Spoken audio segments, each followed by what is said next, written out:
Temos a presença do Dr. Rubim, novamente. Pode dar sua palestra maravilhosa, como sempre.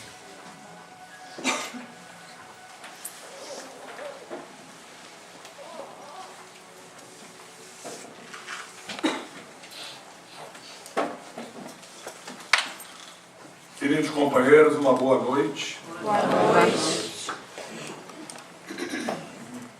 Depois desta meditação reflexiva, sempre pertinente, útil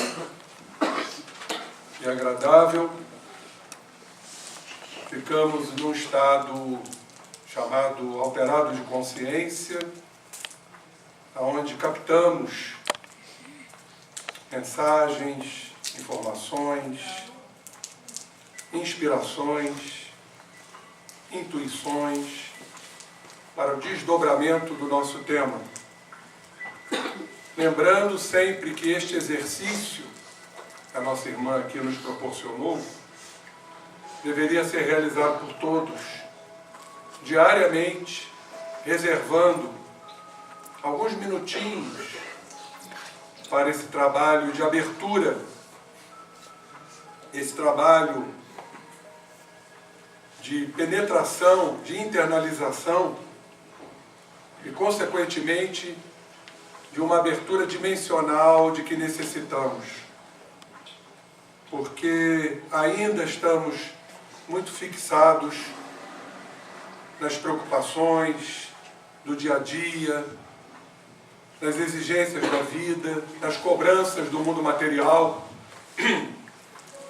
Esquecemos um pouco de nós, esquecemos um pouco deste trabalho que deveria ser executado. Porque assim procedendo, vamos cada vez mais criando intimidade com nós mesmos. E esta intimidade, companheiros, nos faz ver, nos faz descobrir a nós, na sua essência, na sua realidade, das possibilidades que nós temos de transformar tudo numa realidade. Uma realidade sincera, objetiva e que certamente nos alavancará para caminhos melhores. E quando falamos dos tempos atuais, e é sempre muito importante nós ressaltarmos os momentos delicados, mas também extremamente pertinentes, porque estamos tendo a grande, incomparável oportunidade de aqui estarmos neste processo de aprendizado. Quando me refiro ao aprendizado, não é só o aprendizado na casa espírita. É o aprendizado na rua, é o aprendizado com companheiros outros, de outros segmentos, entendendo que a doutrina nos traz que nós estamos imersos num campo de energia, num campo de interações, no campo de interconexões, e o quanto isso vai influenciar o nosso comportamento. Então precisamos estar atentos, sim, na vigilância, na oração, para que possamos ser estas criaturas que a doutrina nos diz, que somos os eleitos pelo Pai, somos os eleitos porque os espíritos superiores, as línguas de fogo estão sobre nossas cabeças. E aí precisamos abrir nossos campos psíquicos para esse trabalho pessoal e interpessoal também. E hoje vamos falar de algo que eu venho repetindo em muitas palestras, porque creio que é o sentimento que todos nós precisamos trabalhar diuturnamente. Esse sentimento não se refere apenas quando estamos diante de nossos adversários, quando estamos diante de nossos inimigos que não são inimigos, quando estamos diante das dificuldades de relacionamento, das famílias complicadas, enfim, de tudo que nos atinge diretamente. Mas temos que abrir um entendimento, meus irmãos, para aquilo que nos atinge indiretamente, porque não nos pertence, mas nos pertence, porque todos somos irmãos.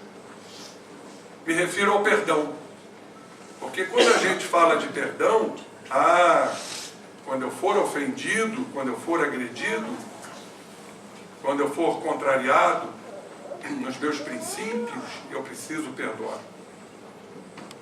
E aí a gente faz a seguinte pergunta, que tem que calar profundamente no nosso psiquismo, na nossa tela mental. E com os assuntos não pertinentes à nossa pessoa? Os noticiários, os dramas. Nós tivemos agora um exemplo, e já me perguntaram isso, na minha última palestra, que foi anteontem, como é que a doutrina espírita viu essa questão da caverna, essa questão daqueles meninos, daquele professor que ensinou a meditação para aqueles momentos tão difíceis que aqueles companheirinhos passaram. E eu respondi, simplesmente, nos falta ainda momentos mais alargados e mais distendidos de solidariedade.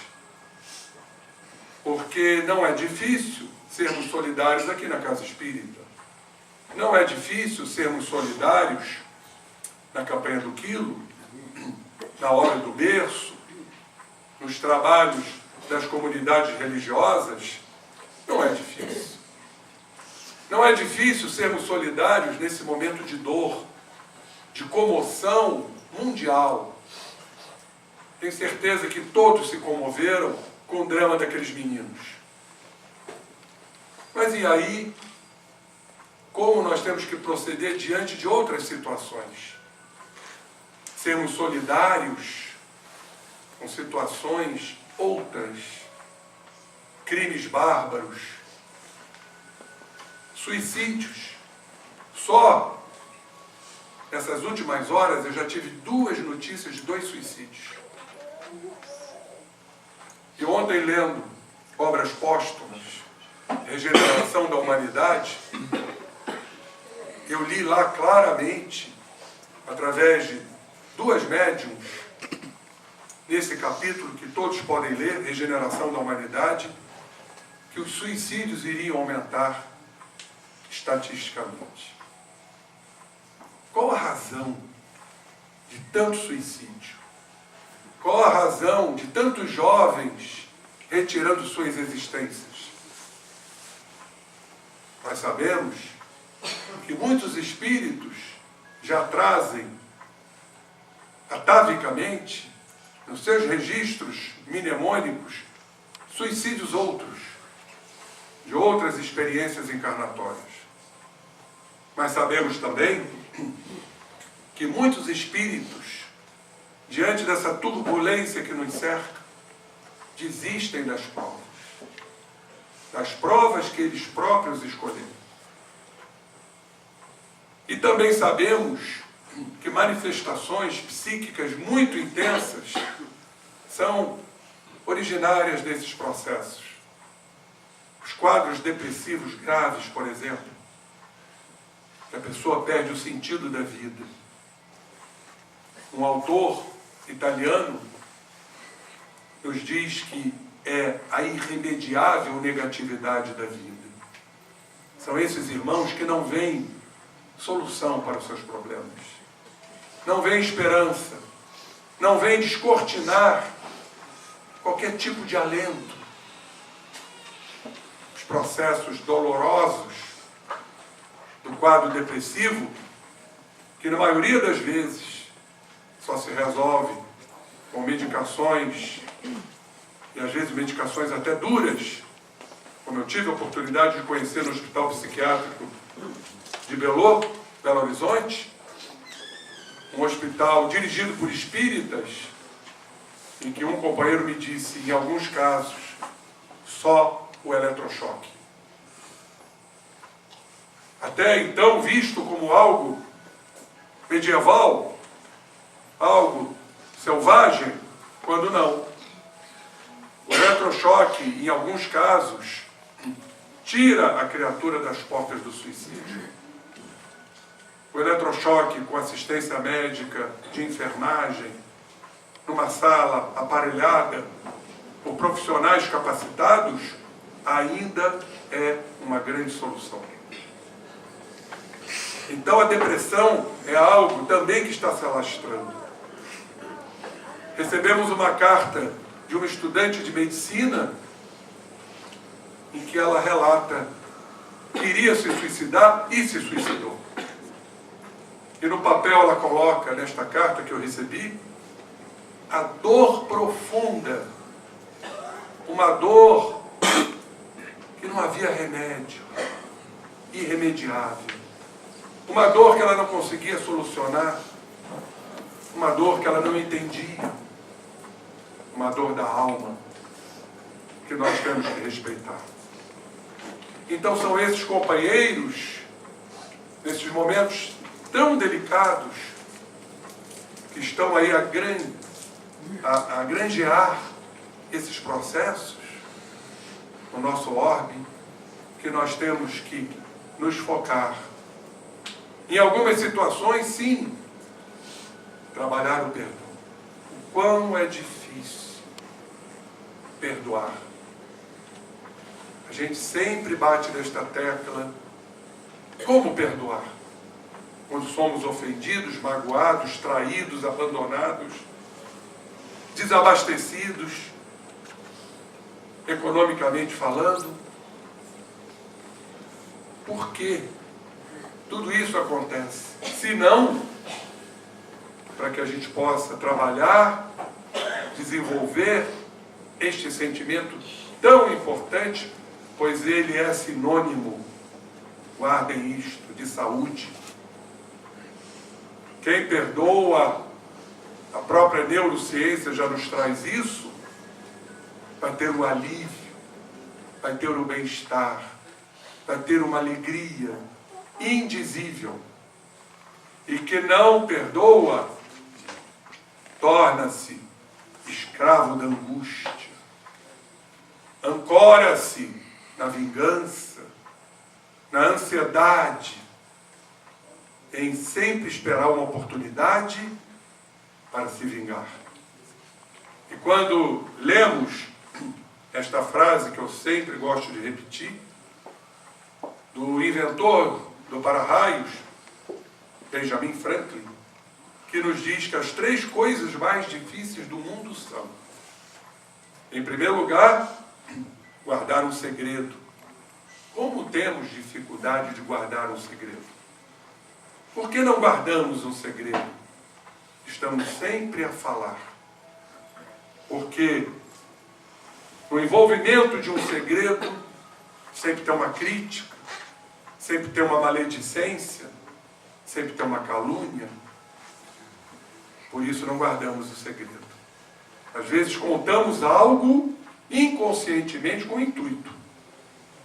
O intuito de diminuir, de menoscabar, de colocar a criatura para baixo. Por isso não guardamos o segredo.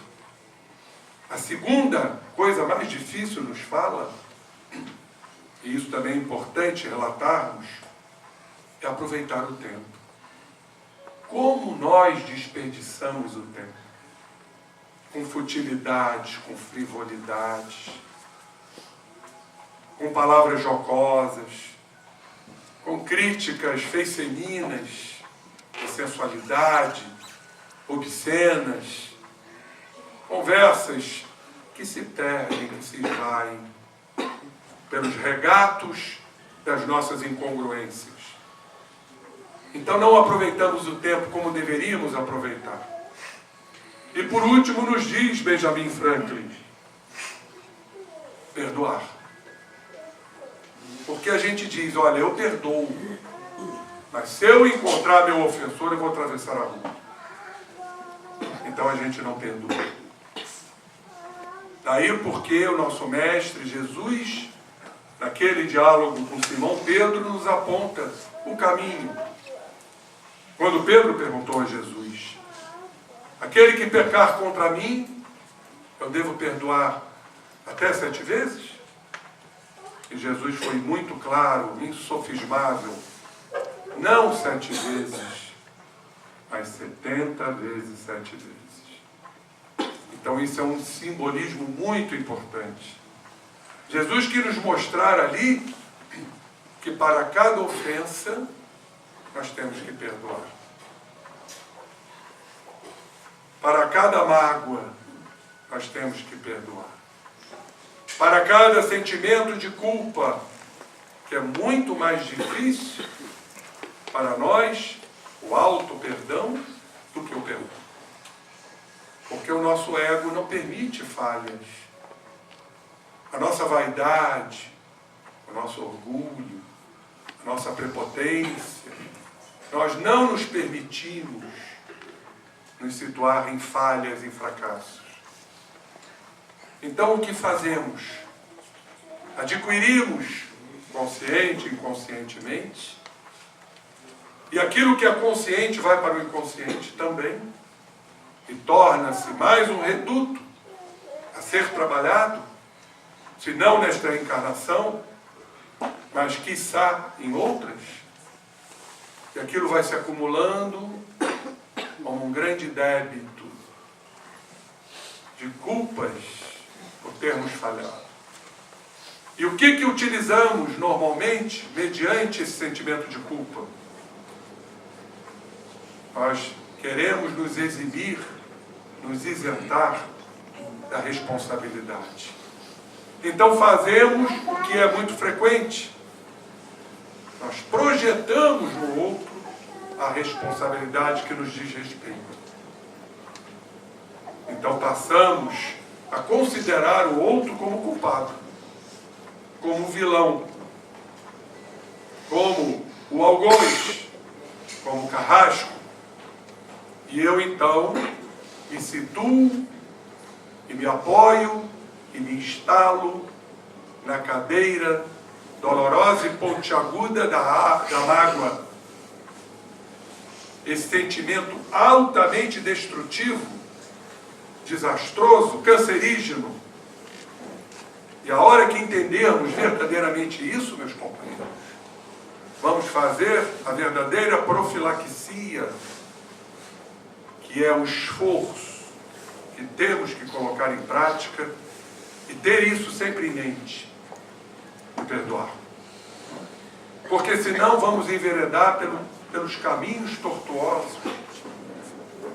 E quando eu digo que a ciência vem alargando o seu conhecimento, vem desvendando todos os mistérios, ou parte deles, para o nosso esclarecimento, poderemos dizer que estamos num momento importantíssimo aqui na Terra.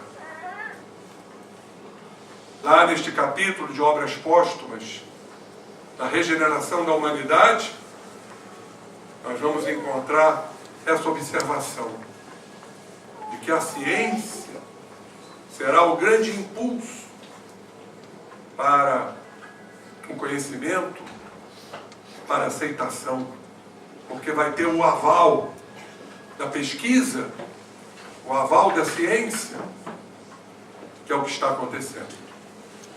E quando nos reportamos a um trabalho feito de grande nobreza no Brasil, os louros não são só do exterior, mas também são do Brasil, um trabalho de uma grande neurocientista admirável, da Universidade Federal do Rio de Janeiro, doutora Susana Herculano Rosel.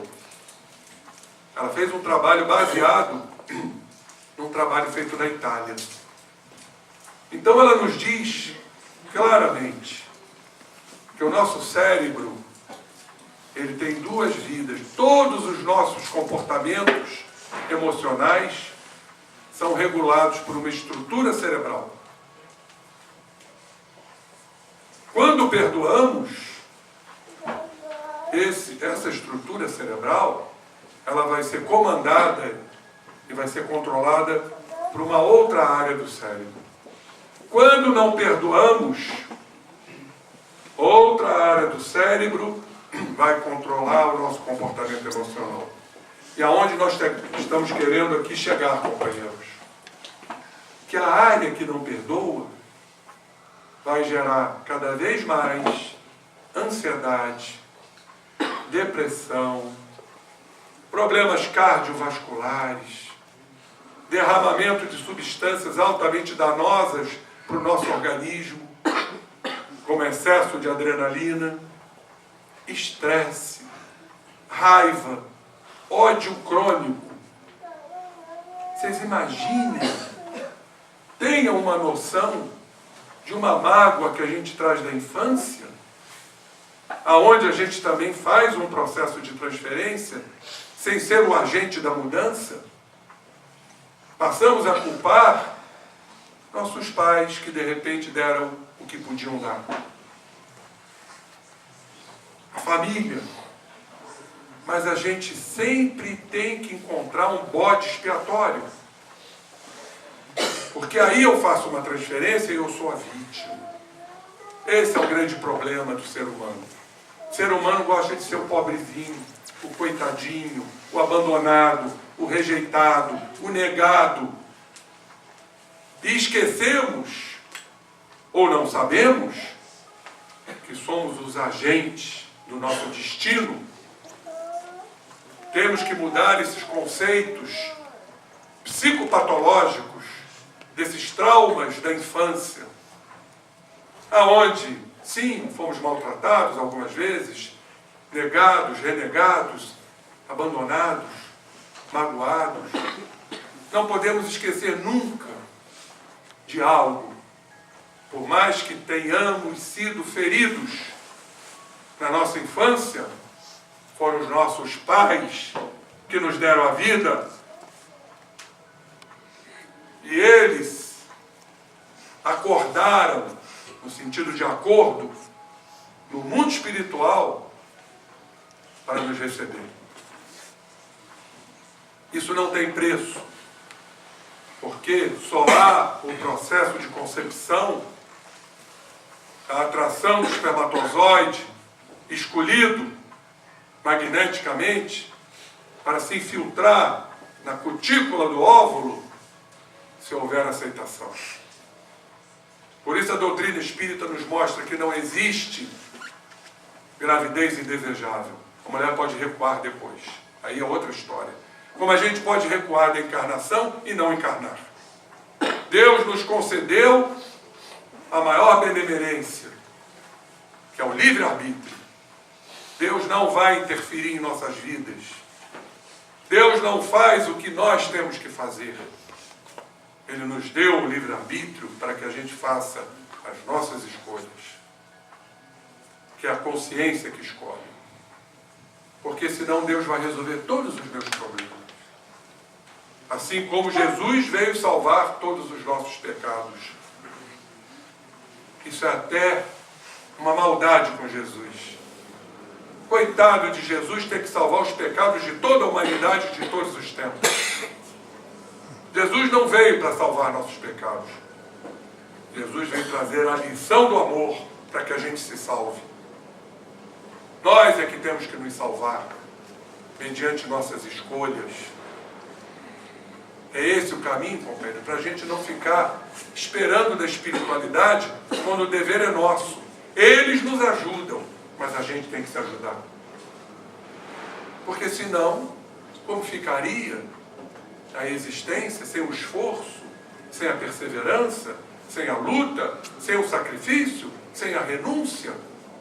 Abrir mão do ego, negar a si mesmo, como Jesus nos fala, negar nossos valores, nossas crenças egóicas, doentias. É isso que Deus quer de nós. Deus nos espera. Agora nós temos que fazer o nosso papel. Então ficamos sempre a criar essas transferências, essas projeções. Porque por nos sentirmos culpados, fracassados, frustrados, incompetentes, porque pensamos dessa forma, o que é um grande equívoco, nós então transferimos as responsabilidades para o outro. Se o outro não atende às nossas expectativas egoísticas de ser, a gente cai na mágoa. Então vejam que esse desdobramento é clássico. Sentimento de culpa, sentimento de mágoa, porque nos culpamos, aí nos magoamos com o outro, que é o responsável, quando a responsabilidade é nossa, e aí caímos na situação lastimável da vitimização. Por isso Emmanuel diz, perdão e tolerância são as alavancas da sustentação da nossa paz íntima. Vamos parar para pensar sobre isso. Todo mundo busca a paz. Todo mundo quer a paz. E todo mundo, ou grande parte, não encontra a paz. Porque a paz não está fora de nós. Como diz o grande criador do taoísmo, Lao Tse, a paz está dentro de nós, como o reino de Deus está em nós, como nossas sombras estão em nós, quanto os nossos delitos morais estão em nós. Tudo está em nós, porque tudo está em tudo. A geometria fractal vem nos trazer isso. Do maior gera o infinitamente menor. Nós somos ainda o maior, o macrocosmos.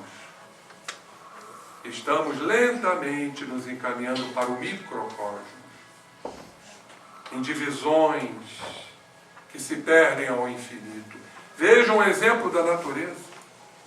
O que é um ramo de uma árvore, se não aquele ramo inicial do tronco que vai se dividindo e vai se multiplicando?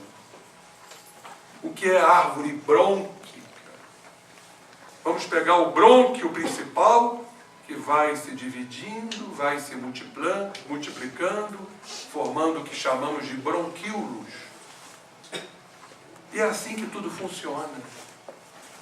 Então nós temos sim que irmos a pouco e pouco, penetrando nesses caminhos, nessas florestas aparentemente indevassáveis, mas que vamos conquistando. Então a paz está dentro de nós. A paz é o entendimento das leis de Deus. Quer assistir meu programa sobre esse mesmo assunto, na televisão, agora no sábado? O entrevistador, quando ele viu a relação das minhas perguntas, eu queria saber essa resposta que eu nunca entendi. Porque há, aparentemente, uma incoerência, um paradoxo. Nós sabemos que o verdadeiro perdão é não ter que perdoar. O verdadeiro perdão é não se sentir ofendido. Daí Jesus ter dito 70 vezes, 7 vezes, até você não ter mais que perdoar. Alguém se ofende com uma pernada de uma criança de 1 ano sem querer? Não. Porque entendemos que ali está uma criança. Agora, não podemos entender que aquele que nos ofende, ali está um infeliz, ali está um desequilibrado, ali está uma pessoa que está passando um momento difícil. Então isso se chama ressignificar a atitude do outro, assim como eu tenho que ressignificar a minha atitude. Sairmos da fixação da culpa e assumir o erro. Porque há uma diferença bem grande do que seja assumir a culpa e se fixar na culpa. Assumir a culpa significa reconhecer o erro. Eu errei. Agora vou tentar fazer melhor. Vou tentar não errar. Mas se eu errar, vou tentar novamente fazer melhor. 70 vezes, 7 vezes. Até eu não ficar mais fixado nas culpas. aquela culpa deletéria, tenebrosa, porque sofremos diante das faltas e dos erros que não queremos ter. Isso é movido pelo ego, isso é movido pela nossa arrogância, isso é movido pelo nosso padrão de poder, de dominação, de controle das coisas. O que estamos vendo aí são doenças originárias da falta de controle dos controladores, como, por exemplo, o transtorno do pânico. Então, é esse trabalho constante. Errei, assumo minha culpa, ressignifico minha atitude e vou em frente. Eu não posso me paralisar, como acontece nos quadros depressivos de paralisia, de inércia, de apatia. Da mesma forma, com o próximo. O que será que fez o outro tomar essa atitude? De ter agido com grosseria, com estupidez? Ele não deve estar bem. Nosso irmão não está bem. Então a gente já começa a questionar, a elucubrar, a abrir as portas do perdão, buscando entendimento da atitude do companheiro. Isso se chama perdão. Não precisamos ter certeza, mas precisamos abrir intencionalmente o entendimento de que aquele irmão falhou. E vejam bem, a partir do momento que eu proporciono o perdão, eu estou abrindo as portas para o processo da empatia, da troca. Vou dar a oportunidade àquele irmão também de me perdoar. Vou dar a oportunidade àquele irmão de se perdoar. Então nós somos agentes do perdão. Vejam como isso é profundo e importante.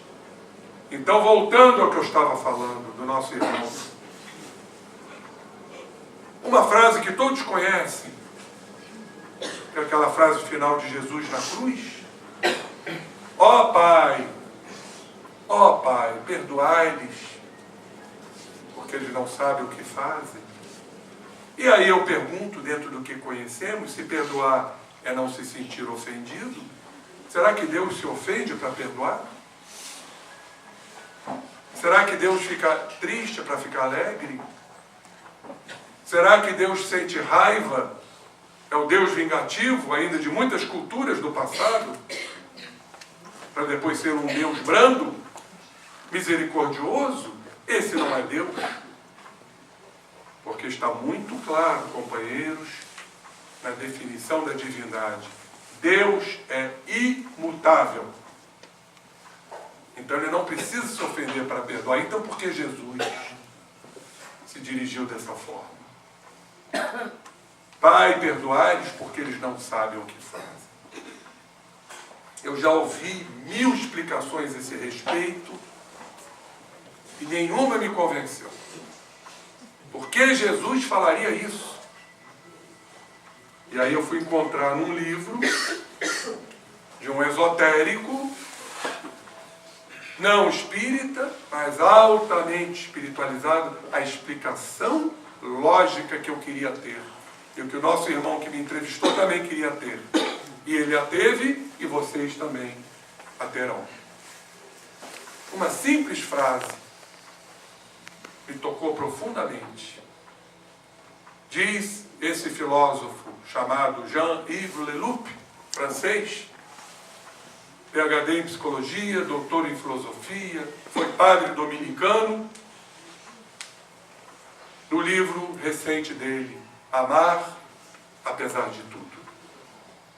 E tem um capítulo que ele destina ao perdão. E ele nos diz: Deus perdoa o homem através do homem. Olha que coisa extraordinária. Vamos dissecar isso. Deus perdoa o homem através do homem. Onde se encontra Deus? Em tudo. Deus encontra-se em nós. Não foi assim que Jesus afirmou? O reino de Deus não encontra-se nem aqui, nem acolá, o reino de Deus encontra-se em nós. Então Deus está em nós, como a paz está em nós. Se Deus está em nós, as leis de Deus estão em nós. Pois é. Aí está a grande explicação. Se as leis de Deus estão em nós, o perdão está em nós. Porque o perdão pertence às leis de Deus. Então, ele quis dizer, Deus perdoa o homem através do homem, porque somos nós que temos que perdoar. E se a gente está perdoando, é como se Deus estivesse perdoando. Na verdade, Deus não precisa perdoar. Utiliza-se do homem para que o homem perdoe e cumpra a sua lei. Que coisa magnífica. Assim como ele nos coloca também, e todos vão concordar, que a mente, muitas vezes, ela se propõe a perdoar, mas o corpo não. O corpo é o último a perdoar. E aí nós conhecemos muito bem as dimensões que nos encontramos. O espírito é de uma dimensão. Tempo e espaço são relativos, já dizia Albert Einstein, grande físico e matemático. O corpo está numa outra dimensão. Se nós estivéssemos na dimensão espiritual, meus irmãos, nós estaríamos levitando e volitando, como fazem os espíritos. Nós estaríamos fincados aqui na terra, com os pés fincados, enraizados. Significa que o corpo denso está numa outra dimensão. Então, quando reencarnamos, nós trazemos arquivos. Arquivos que precisam ser trabalhados nesta encarnação. Não tudo, não conseguiríamos. Por isso, as reencarnações. E Deus é tão maravilhoso, meus irmãos, que ele é como se ele dissesse, olha, você vai reencarnar só com isso. Você só vai precisar trabalhar o perdão. Já está de bom tamanho e a gente não consegue. Então a encarnação é um processo homeopático. É uma grande moratória que nós vamos saldando nossas dívidas lentamente, cujo corpo é o grande filtro, é o aspirador da alma. Daí as doenças, daí as enfermidades, daí as nossas limitações. Então o corpo é o último a perdoar, porque lá no corpo, lá nos receptores celulares, lá em organelas tão importantes, chamadas mitocôndrias, responsáveis pela oxigenação, pela energia do corpo, estão registros, inclusive os registros de existências, provavelmente grande parte, aonde nunca perdoamos. Então, quando o espírito, pela consciência, faz as escolhas, excelente. Eu quero perdoar. Eu quero fazer tudo que o orador falou naquela noite. Ressignificar, procurar entender, procurar compreender a atitude do irmão infeliz. Olha que coisa magnífica. Mas o corpo, que está numa outra dimensão, ainda não diluiu. As células ainda não diluíram essas lembranças. E aí, sabe o que acontece? O que é frequente? A gente quer perdoar. A gente se propõe a perdoar. A gente ressignifica a atitude do outro. Aí a gente se encontra com a criatura. O que é que acontece? Olha o corpo. Taquicardia. Uns suam.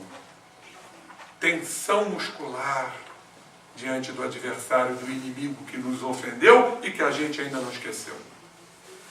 Vocês estão entendendo por que Jesus nos fala perdoar em 70 vezes 7 vezes?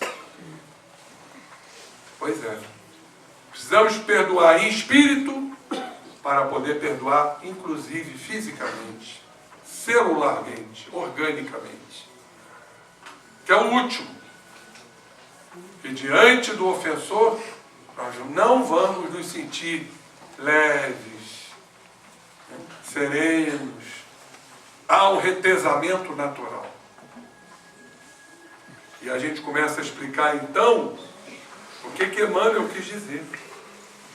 Perdão e tolerância são alavancas da sustentação da nossa paz íntima. Porque a partir do momento que eu tolero, que eu sou indulgente, que eu compreendo, que eu já me proponho a perdoar, embora o corpo não acompanhe, eu já estou tendo o alívio do perdão concedido. E olha que interessante. Perdão e caridade. Quando a gente perdoa, a gente está praticando a caridade. Questão 886 de O Livro dos Espíritos. Qual o sentido da palavra caridade como a entendia Jesus? Vamos lá, na questão 886 de O Livro dos Espíritos. Como é que Jesus entendia a caridade? E a resposta vem dos Espíritos luminares. Benevolência para com todos, sermos bons, ajudar, sermos solidários, nos abraçarmos com efusão, com alegria, porque somos irmãos, benevolência, sermos bons. Indulgência, sermos indulgentes com as imperfeições alheias, é a tolerância. Tolerar aquele que não pode dar mais do que aquilo. Tolerar o irmão complicado, seja de sangue ou não. Tolerarmos a política. Tolerarmos os partidos. Respeitarmos. Porque não que não nos posicionemos, isso é uma coisa. Mas o ser humano se utiliza disso para a crítica ferina. Esta é a grande realidade. A gente tem sempre que encontrar um bode expiatório, como Hitler encontrou com os judeus. Como o racismo norte-americano, dos negros, dos povos sem casta, na Armênia. Então a gente tem que encontrar um bode expiatório individual ou coletivo. Porque Hitler dizia que a raça judia não prestava, tinha que exterminar todos. Eles eram os arianos, o povo supremo. E vocês viram no que deu. Então nós temos essa dificuldade de sempre projetar, agredir, ferir, para nos sentirmos superiores. Então temos que estar atentos para não sermos levados nesse mare magnum de informações, e agora então com as redes sociais, isto é um perigo. Eu tenho visto, lamentavelmente, espíritas se posicionarem nas redes sociais de uma forma não digna, grotesca até, chula também. Ora, meus irmãos, o que Jesus prega senão amor entre os homens? Entendimento e compreensão? Pelo contrário, temos que emanar misericórdia para essas criaturas que estão se utilizando do poder para o seu próprio naufrágio. O naufrágio não é nosso, o naufrágio é deles. Eles que vão ter que responder pelos desmandos, pelos desatinos. E nós sabemos como é que vai ser isso. Leiam a literatura espírita, leiam a regeneração da humanidade, leiam os espíritos que não retornarão, irão para orbes, onde há prantos e ranger de dentes. Leiam a informação de Chico Xavier, que Hitler está em Plutão, isolado, aonde só uma criatura tem a permissão de visitá-lo, para a pouco e pouco ir diluindo aquelas nódoas que o próprio Adolf Hitler criou. Esse irmão chama-se Mahatma Gandhi, formação segura de Chico Xavier. Então, é piedade, é misericórdia, não ataque. E não entrarmos nesta psicosfera. Nós somos companheiros diferenciados. Somos diferenciados porque compreendemos a doutrina, estudamos a doutrina, temos que colocar em prática. Para não irmos também para o grande degredo que já está acontecendo. Preste atenção nas mortes coletivas de 4, 5, de centenas, agora no Japão, e assim vão acontecendo os cataclismos, e assim vai acontecer o degredo de muitos irmãos que não retornarão. Não é que o planeta vai se tornar o Éden, não. O planeta de regeneração também será um planeta ainda de sofrimentos, mas será um planeta de descanso das fadigas da alma, aonde encarnarão aqui espíritos, como está lá em A Gênese, na geração nova, espíritos propensos ao bem. Benevolência para com todos, indulgência com a imperfeição alheia e perdão diante das ofensas. Era assim que Jesus entendia a palavra caridade. E sem a caridade, e não é só a caridade material, pelo contrário, a caridade moral, o exemplo, a palavra, o afeto, o abraço, o ânimo de levantar os caídos, de levantar os que sofrem, bem-aventurados os aflitos, porque serão consolados. Vinde a mim, vós que sofreis, porque eu vos aliviarei. Palavras de Jesus. Então estamos aqui para isso. E não ficar enaltecendo tanto o amor próprio. O nosso sofrimento terrível, quando ele é extremamente útil para a compreensão dos nossos estados psíquicos, mentais, espirituais e orgânicos. Estamos aqui, companheiros, nesse momento valiosíssimo. Estejam todos com que estiverem transtornos, distúrbios, conflitos, problemas sociais, enfermidades avassaladoras, doenças cruéis, porque isso tudo é limpeza. Estamos expungindo, estamos eliminando o negrume que ainda nós trazemos em nossas almas por desatinos não muito longe. Todos somos oriundos de civilizações bárbaras, todos somos oriundos do poder inquisitorial da igreja, e Deus nos deu o beneplácito do esquecimento. Imaginaram se lembrássemos de tudo, do que fizemos, do que praticamos? Por que será que na nossa anatomia ainda trazemos o cérebro animal em nós? Segundo classificação de Paul MacLean, o cérebro triuno, temos o poder do raciocínio, temos o poder da lógica, temos o poder do discernimento, temos as emoções na zona límbica do cérebro, tálamo, hipotálamo, epitálamo, mas temos ainda o cérebro dos répteis, o tronco cerebral dos nossos instintos. A prova é que nos transformamos muitas vezes, tornamos-nos violentos, agressivos, tais quais animais do passado. Para quê? Porque isso tudo precisa ser modificado. E o que vai modificar esses instintos bárbaros que ainda trazemos quando sentimos muita raiva do companheiro, quando não perdoamos, e que por conta disso não temos a paz íntima, e sim a turbulência, a ansiedade, que muitas vezes nos empurram para as viciações das drogas, da bebida, do cigarro e por aí vai. Por que temos esse cérebro instintivo, animalesco?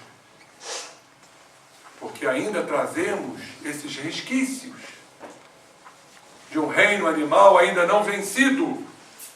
E o que vai vencer? A razão. É exatamente o cérebro do andar de cima, como nos fala Calderaro, na obra de André Luiz. O neocórtex, que os animais não têm, mas nós temos. Então é o neocórtex que vai fazer a avaliação. Meu Deus, eu perdi o controle. Meu Deus, eu fui grosseiro. Meu Deus, eu fui violento diante de uma violência porque eu não perdoei. E aí o raciocínio vai nos levando ao autocontrole. Não raro vamos repetir o mesmo fenômeno, porque precisamos trabalhar 70 vezes 7 vezes. Outro estímulo, outra agressividade, outra violência. Aí, ao invés de cairmos na culpa, ai meu Deus, mas eu não cumpri nada daquilo que o Evangelho nos fala. Não tem problema. Tente de novo. Vá tentando. Como dizia Gandhi, o que é importante não são os resultados, e sim as tentativas. Olha que brilhantismo desse espírito. É importante a gente tentar, repetir, cai, levanta, não desanimar, porque sabemos que um futuro nos aguarda e ninguém vai sair daqui santo. Porque é muito fácil ser santo em ambientes propícios. Eu quero ver ser santo lá fora, diante da agressividade, da selvageria, da barbárie, muitas vezes acontecendo na nossa frente. Então isso tudo, companheiros, são testes. Testes necessários, úteis. E vamos vencendo. Nós vamos notando com o nosso raciocínio, com bom senso, que estamos melhorando vagarosamente. Eu, pelo menos, já sinto isso em mim. Vamos nos irritando menos. Vamos compreendendo mais o companheiro desajustado. Allan Kardec foi muito claro. A natureza não dá salto. A gente quer tudo para ontem. Está sempre esperando tudo para ontem dentro da nossa ansiedade. Nos falta paciência, nos falta resignação, nos falta tolerância e autotolerância. Por isso Paulo proferiu aquela frase, para mim, uma das mais, se não a mais brilhante. Porque ali ele categorizou o ser humano e a ele próprio, que ainda estava evoluindo e ainda, provavelmente ainda está evoluindo. Que quem leu a vida de Paulo sabe que antes da sua metanoia, da sua transformação, ele foi cruel. Ele torturava as suas vítimas quando o doutor da lei, lá no Sinédrio. Paulo mudou porque o Cristo se descortinou para ele. O que queres que eu faça, Senhor? Saulo, Saulo, por que me persegues? É uma passagem lindíssima do nosso cristianismo, emocionante. Os céus se abrem, os céus se rasgam para a presença excelsa de Jesus. Paulo não teve como, teve que se prosternar humildemente E aí então fez a pergunta: o que queres que eu faça, Senhor? E aí veio a longa caminhada desse espírito, desse bandeirante do cristianismo.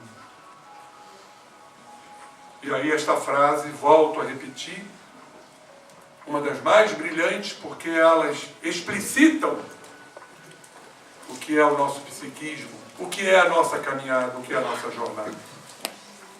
O bem que eu quero fazer, eu não faço. No entanto, o mal que eu não quero fazer, este eu faço. Então ele nos prova ali nesta frase que ainda somos condicionados no erro. Ainda trazemos muitas sombras que vão determinar o nosso psiquismo. Lembrando que o nosso inconsciente rege em 90% o nosso consciente. É como se não tivéssemos ainda muita força para dominar o que está no nosso inconsciente. Somente 10%. Mas Deus está a nos mostrar que esses 10% é para irmos resolvendo lentamente. Para não cairmos na vaidade. Ah, agora eu sou puro. Agora eu sou um anjo. Agora eu sou um espírito de luz que comungo ao lado do Cristo. Não, é sermos humildes. É um trabalho de formiguinha. Resolver lentamente, ir se superando, ir se melhorando.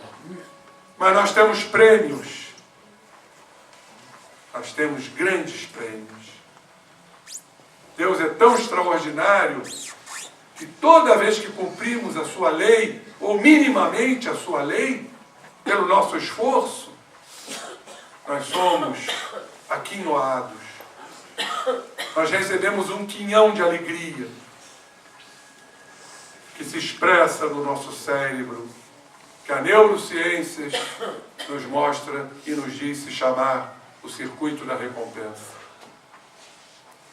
E fazendo um recorte da fala de Jesus, nós temos recompensas. Tem uns que têm recompensa imediata e que se evapora, que se dilui, e outros têm uma recompensa mais definitiva. Então, para encerrar esta frase de Tertuliano de Cartago, e que é muito significativa como um ensinamento para todos nós. Tertuliano foi um prolífico autor das primeiras fases do cristianismo. Ele nasceu em Cartago, que era uma província que se situava lá na África. Ele foi o primeiro autor cristão a produzir uma obra literária em latim. E ele nos diz na íntegra: se você quiser ser feliz por um instante, vingue-se. Mas se você quiser ser feliz por toda a vida, apenas perdoe. Então guardem isso, companheiros. A vingança às vezes nos dá uma felicidade de prejudicar aquele que nos prejudicou. Mas ainda vamos guardar ódio, estresse, rancor, mágoa. Agora, se você quiser ser feliz para a vida toda, perdoe e dilui todos esses processos que ainda nos pertencem. De mágoas, de ressentimentos, de ódio, de estresse, de rancor, que irão se diluindo pela prática lídima, autêntica do perdão. Que Jesus nos abençoe, sempre agradecendo a doutrina espírita.